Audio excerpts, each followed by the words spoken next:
The Great Hall of the Galactic Council had stood for 3,000 years, and in all that time, war had remained civilized.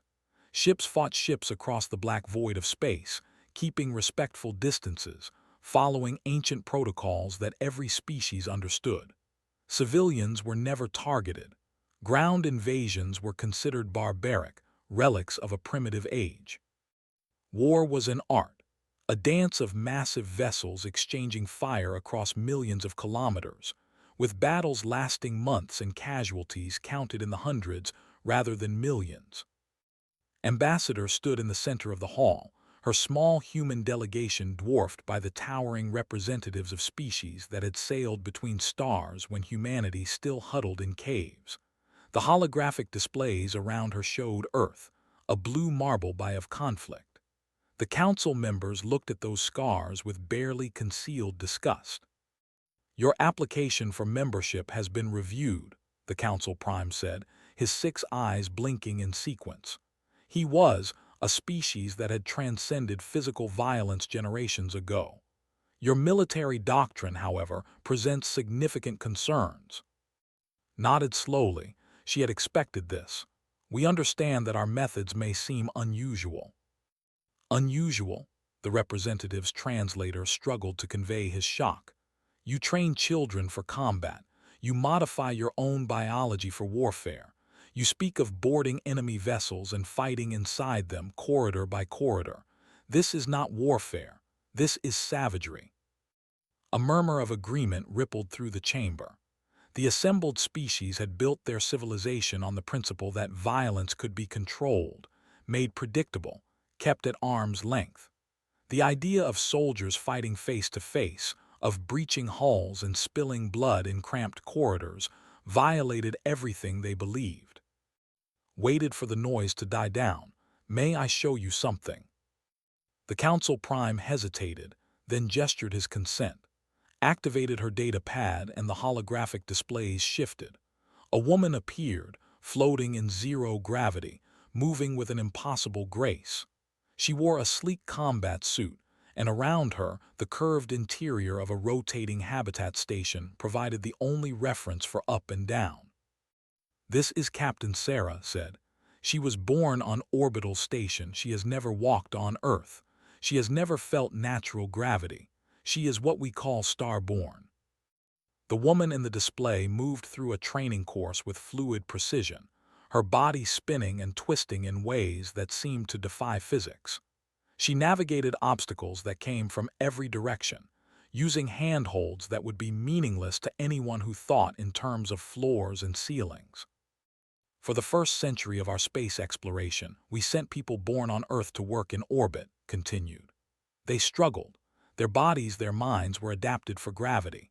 So we built stations and began raising children there. Not as an experiment, but as a necessity. The Starborn aren't warriors because we wanted soldiers.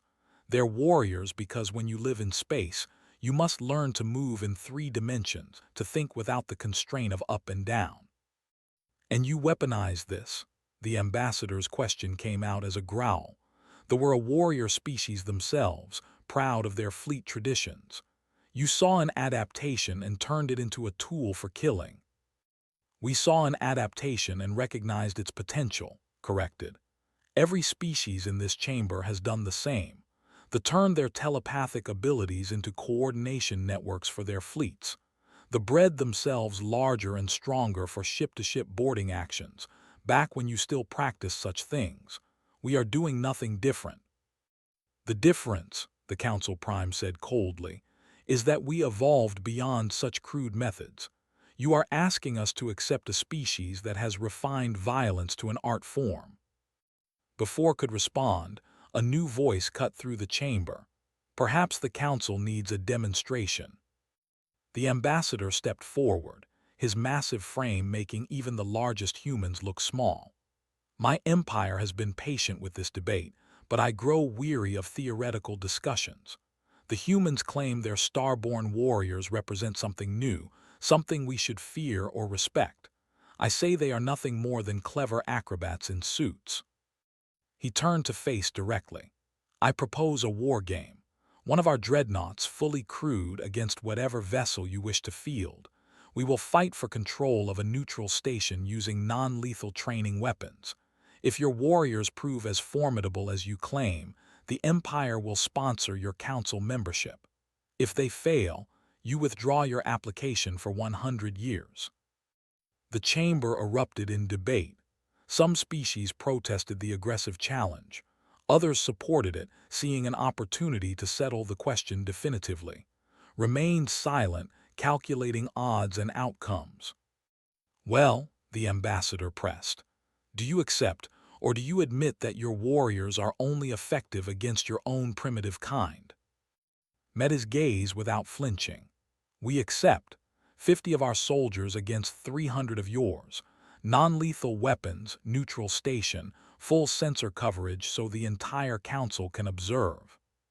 50 against 300, the laughed. Your confidence borders on delusion. Then you have nothing to fear, replied. The council prime raised his hand for silence. This is highly irregular, but perhaps it will resolve the matter. The war game will take place in 10 standard days. The galaxy will watch, and the results will speak for themselves. As the session ended and delegates filed out, a young diplomat approached in the corridor. Ambassador, I must speak with you privately. Followed her to a quiet alcove. The woman's skin had paled to an almost translucent shade, a sign of severe stress in her species. I did the research that the Council Prime should have ordered, she said quietly. I examined your species' history in detail. Ambassador, your people have been at war with themselves for 98% of your recorded history. You've developed more than 15,000 distinct methods of killing. You've fought in every environment your planet offers, from the deepest oceans to the highest mountains. You've made weapons from everything, learned tactics from of conflict. And this frightens you? Asked gently. It terrifies me, the admitted. Not because you're violent, but because you're so very, very good at it. The don't understand what they've challenged.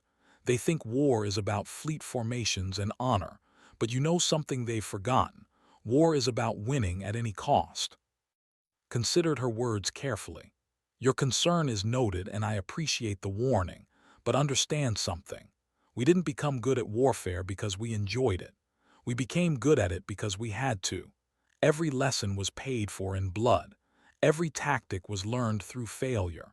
We know the cost of violence better than any species in this chamber because we've inflicted it upon ourselves for so long. That doesn't make it better, the said. No, agreed. But it means we understand what we're offering. Not just soldiers, but the accumulated knowledge of species that learned to survive itself. We're not proud of our history. We're just trying to make sure it counts for something. The diplomat nodded slowly and left without another word.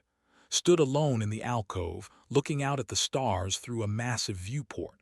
Somewhere out there, the Starborn were preparing. Sarah and her company were running drills, checking equipment, studying the station layout they'd been provided. Pulled up a private communication channel. Sarah's face appeared, floating against the black backdrop of space. Ambassador, Sarah greeted her, I assume the challenge has been accepted. 50 against 300, confirmed. Non-lethal engagement, full observation. The galaxy will be watching. Sarah smiled, and there was something predatory in the expression. Good. It's time they learned what humans can do when we're not fighting each other. Sarah, be careful. This isn't just about winning. It's about showing them that we're not monsters. Understood, Sarah replied. We'll win clean, precise, professional. They'll never forget it, but they won't fear us. They'll respect us. The communication ended and returned to her quarters. 10 days until the war game. 10 days until humanity showed the galaxy something it had never seen before. She spent those days in endless diplomatic meetings, trying to manage expectations and calm fears. They were confident, almost cocky. Their warriors were professionals, trained in ship combat simulations, veterans of dozens of fleet engagements. 300 of their best against 50 human novices seemed like overkill, but the wanted to make a statement. The other species watched with varying degrees of interest. Some saw it as entertainment. Others recognized it as a pivotal moment. If humanity succeeded, the Council would have to accept a new paradigm of warfare. If they failed, it would confirm that the old ways were best. On the morning of the 10th day, arrived at the observation station where the Council had gathered. The war game would take place on a decommissioned mining station, its corridors and chambers mapped and monitored by thousands of sensors. Every move would be recorded, every engagement analyzed. The warriors boarded first, their assault shuttle docking smoothly with the station's main hangar. They moved in perfect formation, establishing a defensive perimeter exactly as their doctrine prescribed. 300 soldiers, armed with training weapons that would register hits without causing permanent harm, spreading through the station with professional efficiency. Then the human shuttle approached, much smaller than the vessel. It docked at a secondary port and 50 figures emerged. They moved like nothing the galaxy had ever seen. Sarah led her company into the station, and immediately they split into small teams, each moving in a different direction. They didn't use the main corridors. They went through maintenance shafts, ventilation systems, even outside the station, mag boots gripping the hull as they found unexpected entry points. The Council watched in silence as the first engagement occurred. A squad, 12 soldiers strong, held a key junction point. Their weapons covered all approaches. Their formation was textbook perfect. Then the humans hit them from above, below, and through a wall panel that should have been sealed. The fight lasted 11 seconds. The Starborn moved through zero gravity like water through cracks, their bodies spinning and twisting in ways that made the watching diplomats nauseous. They used every surface, every angle appearing from directions they hadn't even considered defending. By the void, someone whispered, "They're not fighting, they're hunting." The war game continued for 4 hours. They fell back, tried to regroup, attempted to establish defensive positions. But every time they set up, the humans found a way through. Every time they thought they understood the pattern, the Starborn changed tactics. Watched the ambassador's face as his warriors were systematically eliminated. Shock gave way to disbelief, then to a grudging respect. The final engagement occurred at the station's command center. The admiral had consolidated his remaining forces there, 24 soldiers in a defensible position. Sarah's team breached from 6 directions simultaneously, but they didn't fire immediately. Instead, they held position, weapons trained on them, demonstrating perfect fire discipline. The message was clear. They could have ended it instantly. They chose restraint. The admiral lowered his weapon and signaled surrender. The simulation ended. Final casualties appeared on the displays. 78% eliminated. Humans, 11% eliminated. The council chamber was silent for a long moment. Then the ambassador stood. "We honor our bargain," he said, his voice heavy. "The Empire will sponsor humanity's membership. They have proven themselves worthy." But before celebration could begin, alarms blared throughout the observation station. Long-range sensors had detected something at the galaxy's edge. The displays shifted, showing hundreds of massive vessels emerging from deep space. The gathered diplomats recognized them instantly, and a wave of primal fear swept through the chamber. The had returned. For 2 centuries, the galaxy had enjoyed peace, believing the hive mind had withdrawn permanently. Now they were back, their worldships advancing toward inhabited space, and their intent was clear. Every species, every civilization that wasn't part of the collective consciousness would be exterminated. The Council Prime's voice shook as he spoke. "We need an emergency session, immediately. The nearly conquered us last time and we barely survived. Our fleets, our tactics, everything we know about warfare might not be enough." Looked at Sarah's image on the display, still standing in the station's command center. The captain met her eyes across the distance and nodded slowly. Both women understood what this meant. The galaxy had just learned that humanity knew how to fight. Now they were about to learn why humanity had become so very good at it. The real war was about to begin. The emergency council session began within hours. The chamber buzzed with panic as reports flooded in. The fleet numbered in the hundreds, each worldship capable of producing thousands of combat drones every day. Their collective consciousness made them perfectly coordinated, able to adapt to any threat with frightening speed. They're not heading for military targets, the Council's chief strategist explained, his tentacles trembling as he manipulated the holographic display. They're moving toward Prime, the population 14 billion, that will glass the entire planet. The representative stood, his composure cracking. How long do we have? 3 weeks, perhaps 4. Our fleet can't possibly intercept them in time. And even if we could, our last encounter taught us that traditional fleet combat against the is a war of attrition we cannot win. They adapt too quickly, produce too many drones. We need a miracle. Cleared her throat. Or you need warriors who specialize in fighting enemies from the inside. Every eye in the chamber turned toward her. The Council Prime leaned forward. Explain. Your fleet doctrine is based on ship-to-ship combat, said Standing. You engage the at range and their drones swarm your vessels.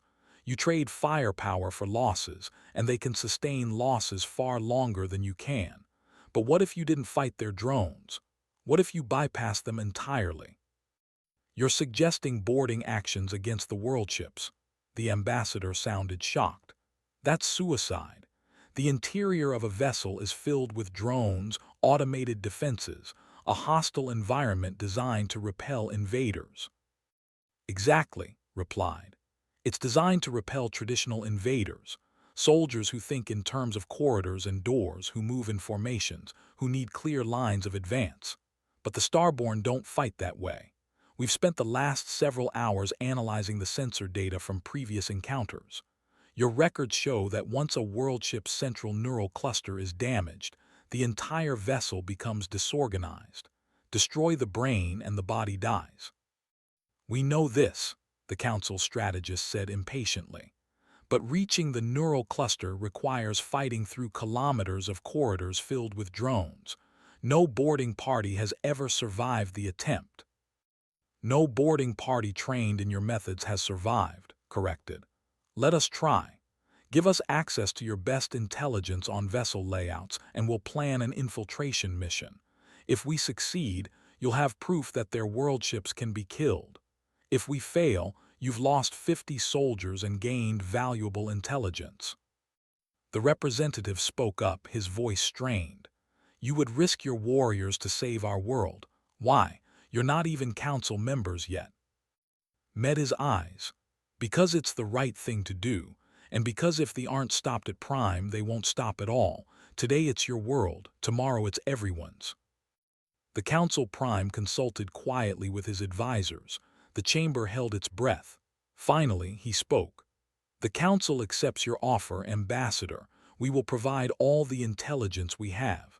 Captain's company will have full support for this mission. But understand, we are asking you to attempt something that has never been done. We are asking your people to die for ours. We understand, said quietly. War is what humans know best. Let us show you how we fight when everything is at stake. The next 2 weeks were a blur of planning and preparation. Sarah studied every scrap of intelligence the Council had on worldships. The vessels were organic and mechanical combined, grown rather than built, with neural pathways running through their walls like veins. The central cluster was protected deep within the ship, surrounded by redundant systems and thousands of drones. The key is speed and unpredictability, Sarah explained to her team as they gathered in the briefing room of their transport ship. They are brilliant at coordination but terrible at improvisation. They expect invaders to fight through the main corridors, so we won't. We'll breach the hull here, here, and here. She indicated points on the holographic display. 3 teams, simultaneous insertion, moving through service tunnels and organic gaps in the structure. We move fast, stay silent, and hit the neural cluster before they can organize a response. And if they do organize, one of her lieutenants asked. Then we adapt. That's what humans do best. The transport ship, escorted by a small council fleet, reached the advance force 6 days before they would arrive at Prime. The council vessels engaged the escort drones, drawing attention away from the transport as it approached the nearest world ship. Sarah watched through the viewport as the massive vessel grew larger. It was 3 kilometers long, pulsing with bioluminescent veins, studded with weapon ports and drone launch bays. It looked alive because it was alive, a hybrid of technology and biology that they had perfected over. Insertion point in 30 seconds, the pilot announced. Good luck, Captain. Sarah and her team sealed their helmets and moved into the airlocks. 50 starborn warriors, armed with weapons designed to disrupt neural tissue, carrying demolition charges and tactical sensors. The galaxy's hopes rested on their shoulders. The airlocks opened, and they launched into the void. Magnetic grapples pulled them toward the world ship's hull. They landed in a cluster and immediately began cutting. The hull wasn't metal but a thick, organic membrane reinforced with crystalline structures. It took precious seconds to burn through, and alarms began wailing inside the ship. They know we're here, Sarah's second-in-command said over the comm. Then we move fast. Teams split now. Rally point is the neural cluster. If you encounter heavy resistance, bypass and find another route. Do not get down. Move, move, move. They plunged into the world ship's interior, and immediately everything changed. The interior wasn't like any ship built by the Council species. There were no clear corridors, no defined floors or ceilings. Instead, the space was a 3-dimensional maze of organic tunnels, pulsing membranes, and mechanical structures that seemed to grow from the walls. For soldiers trained on Earth, it would have been disorienting. For the Starborn, it was perfect. Sarah's team moved through the chaos like they'd been born to it, using their zero-gravity training to navigate the impossible geometry. Drones appeared, small ones at first, trying to intercept them. The Starborn's weapons spat bursts of electromagnetic pulses that disrupted the drones' neural links, sending them spiraling away. Contact heavy drones, Section 12, one of the other team leaders reported, bypassing to Route Gamma. Confirmed, Sarah replied. We're encountering increasing resistance. They are adapting faster than projected. All teams increase speed. We need to hit the cluster before they fully mobilize.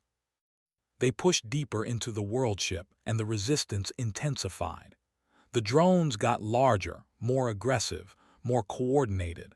The consciousness was focusing its attention on the invaders, trying to crush them through sheer numbers. But the Starborn didn't fight the way they expected. They didn't hold positions or establish defensive lines. They flowed around obstacles, used the ship's own structure against it, disappeared into side passages when confronted with overwhelming force, only to reappear from unexpected angles. Team 2 is pinned down, a voice crackled over the comm. They've blocked all our advance routes with heavy drones. Sarah made a split-second decision. Team 2, fall back and create a distraction. Make them think you're the main assault. Team 1 and 3 were accelerating the timeline. Straight shot to the neural cluster, no stops. She led her team through a particularly narrow tunnel, the walls pulsing with bioluminescent light. Ahead, she could see the entrance to the neural chamber, a massive organic valve protected by dozens of drones. Demolition charges ready, she ordered. We're going to blow the valve and assault through the gap. On my mark. 3, 2, 1, mark. The charges detonated, and the valve ruptured. Sarah and her team poured through the opening into a vast chamber that description. The neural cluster hung in the center of the space, a massive, brain-like structure suspended by thousands of organic cables. It pulsed with light, processing information from across the entire world ship. Drones swarmed toward them, but Sarah's team had trained for this moment. They split into two groups, one laying down suppressing fire while the other advanced on the cluster itself. The weapons that had been specifically designed for this mission came into play, firing focused bursts that disrupted the neural pathways. The cluster shuddered, the lights flickered, and throughout the worldship the drones began to falter. "It's working," someone shouted. "The coordination is breaking down." But they weren't defeated yet. The collective consciousness, recognizing the threat, pulled drones from across the ship and sent them toward the neural chamber. Sarah watched the tactical display as hundreds of red dots converged on their position. "We can't hold this position," her second-in-command said. "We need to extract." "Not yet," Sarah replied, firing at the neural cluster. "We need to make sure this ship is completely disabled. Keep firing full intensity. Burn out the cluster entirely." The team concentrated their fire and the neural cluster began to disintegrate. The light show intensified, pulses of energy cascading through the structure. And then, with a sound like tearing fabric, the cluster collapsed in on itself. The worldship died. Every light went out. Every drone froze in place. The organic walls stopped pulsing. In the sudden silence, Sarah could hear nothing but her own breathing and the quiet, calm chatter of her team. "All teams report status," she ordered. "Team 1 intact, light casualties." "Team 2 reporting, we're banged up but alive." "Team 3 had some losses, but we're operational." Sarah allowed herself a moment of relief. They'd done it. They'd killed a worldship from the inside, something the Council had believed impossible. "Begin extraction procedures," she ordered. "Council fleet target is neutralized. We're coming out." As they made their way back through the dead ship's corridors, Sarah opened a channel to Ambassador. "Mission successful. The worldship is destroyed and the technique is proven effective. We can teach this to others." His voice carried a weight of emotion. "Understood, Captain. The Council is. There are no words, you've given us hope. But there are hundreds more ships heading toward Prime. We need more warriors, more teams." "Then let's train them," Sarah replied. "That was always the plan, wasn't it? Show them what's possible, then teach them how to do it themselves." The extraction shuttle met them at the hull breach, and as Sarah looked back at the dead worldship floating in space, she understood that this was just the beginning. They were still coming. The war was far from over. But for the first time, the galaxy had a weapon the enemy couldn't adapt to fast enough. Humans had changed warfare once again, and this time they weren't just showing off. They were fighting for survival, theirs and everyone else's. The return to Council space was triumphant but brief. News of the successful mission spread instantly, and the response was overwhelming. Species that had hesitated to accept humanity now clamored for their help. The Council convened another emergency session, and this time, the tone was completely different. "We need to replicate your success," the Council Prime said without preamble. "Captain's mission has proven that they can be defeated, but we need hundreds of teams, thousands of warriors trained in these methods. The fleet will reach Prime in 17 days. We have no time." Stood before the assembly, feeling the weight of history on her shoulders. "We're willing to help, but we have conditions." "Name them," the representative said immediately. All hesitation about humanity's violent methods had evaporated in the face of extinction. "Integration," said. "Not just military cooperation, but genuine integration. Every Council species sends volunteers to train with our Starborn. We share our knowledge, our tactics, our understanding of three-dimensional warfare. But in exchange, you share your knowledge with us. Your coordination networks, your honor codes, your centuries of wisdom. We learn from each other."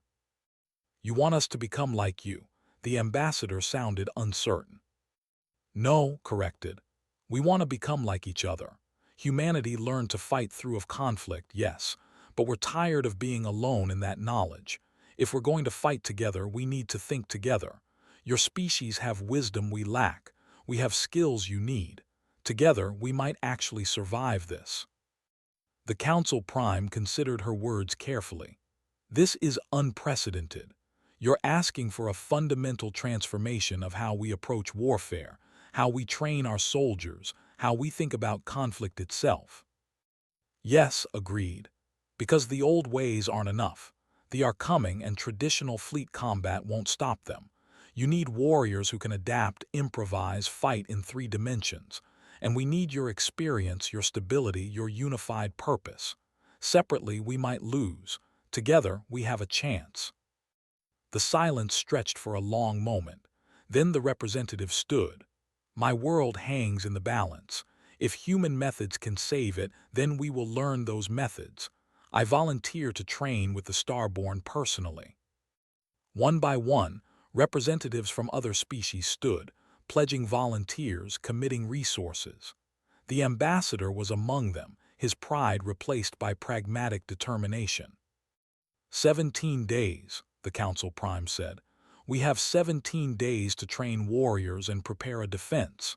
Ambassador, Captain, the Council grants you full authority to organize this effort. Whatever you need, you will have." What followed was the most intense training program the galaxy had ever seen. Volunteers from 40 species arrived at the human orbital stations, ready to learn. They were scientists, soldiers, engineers, philosophers, anyone with the physical capability and mental flexibility to adapt to zero-gravity combat.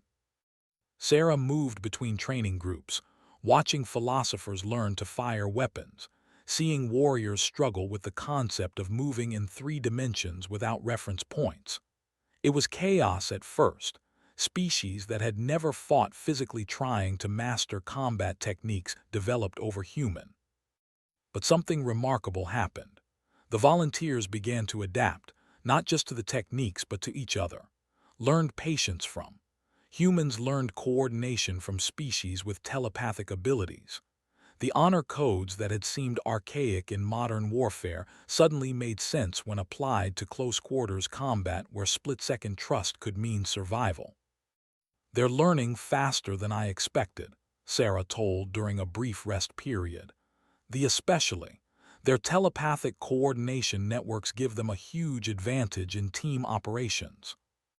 "They are teaching my people about honor in combat," replied, watching a mixed group run drills. "The concept of restraint, of measured force, it's not something we've always been good at." On the 15th day, with just 2 days before the Reach Prime, they ran a full-scale simulation. 3,000 warriors, representing 40 species, infiltrated a mock worldship built from Council intelligence data. They moved in integrated teams, humans alongside aliens, each bringing their unique strengths to bear. The simulation was messy. Communication broke down in places. Teams got lost in the 3-dimensional environment, but they succeeded, reaching and destroying the mock neural cluster with acceptable casualties. "It's not perfect," Sarah admitted as she reviewed the results, "but it's good enough, and it has to be because we're out of time." The combined Council fleet, the largest military force assembled in 2 centuries, gathered at Prime. 14 billion civilians had been evacuated from the surface to orbital stations, a logistical nightmare that left the planet below nearly empty. If the defense failed, at least the population might survive. They arrived exactly on schedule. Hundreds of worldships emerged from faster-than-light travel, their drone clouds filling space like a metallic swarm. The Council fleet engaged immediately, and the battle began. Sarah watched from the bridge of the assault carrier Defiance as the 2 forces collided. The Council ships fought with desperate courage, their weapons tearing into the drones, but the enemy's numbers seemed endless. For every drone destroyed, 2 more took its place. "Deploy strike teams," the fleet admiral ordered. "All units execute the infiltration plan." Hundreds of small craft, no larger than fighters, launched from the Council fleet. Each carried a mixed team of warriors trained in the new methods. They streaked toward the worldships, dodging drones, using the chaos of battle as cover. Sarah led her team toward the largest world ship, the apparent flagship of the fleet. If they could kill it, they might break the enemy's coordination. The approach was terrifying, anti-ship weapons filling space with deadly fire, but their pilot was, her telepathic connection to the fleet allowing her to anticipate enemy movements before they happened. They breached the hull and plunged inside. This ship was even larger than the first one Sarah had infiltrated, its interior a nightmare maze of organic structures and mechanical defenses. But this time, she wasn't alone. Her team included and 3 other species, each bringing their unique abilities to bear. "Contacts ahead," one of the warriors announced. His enhanced senses had detected the drones before the sensors did. Heavy class, multiple units. "Team, can you sense their coordination patterns?" Sarah asked. One of the closed her eyes, reaching out with her telepathic abilities. "Yes, they're linked in a hub structure with a central coordinator. If we eliminate that coordinator, the others will lose cohesion for several seconds." "Mark the target. Warriors, you're on point. Human team, flanking positions, guide us in. On my mark, synchronized assault." They moved as one, each species doing what they did best. This physical power smashed through obstacles. The humans' 3-dimensional mobility found unexpected angles of attack. This coordination kept everyone linked and aware. The battle through the world ship was brutal. They lost warriors, saw teammates fall to drone fire, watched friends die in the alien corridors. But they pushed forward, driven by desperation and purpose. When they finally reached the neural cluster chamber, it was larger than Sarah had imagined possible. The structure pulsed with malevolent intelligence, aware of their presence, directing drones to destroy them. "This is it," Sarah said over the team channel. "Everything we've trained for comes down to the next few minutes. All teams focus fire on the cluster, no holding back. Give it everything you have." They attacked the neural cluster with every weapon they carried. Electromagnetic pulses, plasma charges, kinetic penetrators, even experimental weapons provided by Council scientists. The cluster fought back, its defenses activating, drones pouring into the chamber. A warrior next to Sarah took a hit and went down. Screamed as a drone tore through her suit. The casualties mounted, but so did the damage to the cluster. "It's destabilizing," one of the humans shouted. "Keep firing."